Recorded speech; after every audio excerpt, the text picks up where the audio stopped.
అమ్మే అతడు. నన్ను క్షమించు తండ్రి. నీవు దైవాంశ సంభూతుడవనే నిజాన్ని నా దురాశ వల్ల, నా అహంకారం వల్ల నేను గ్రహించలేకపోయాను. నన్ను క్షమించి రక్షించు పుత్ర, నన్ను క్షమించి రక్షించు. తల్లి, తాము నాకు నమస్కరించడమా? జన్మనివ్వకపోయినా నన్ను పెంచి పెద్ద చేసిన ప్రియమైన తల్లి మీరు.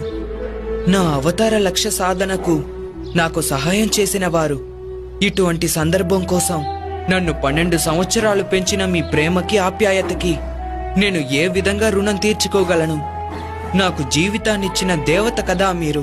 సరే అయ్యప్ప, నీ అవతార లక్ష్యం ముగిసింది కదా, ఇక మా దగ్గరే ఉండిపోకూడదా?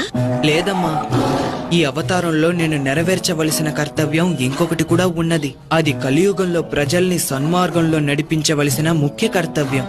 నాకంటూ ఒక స్థానాన్ని ఏర్పరచుకుని నేను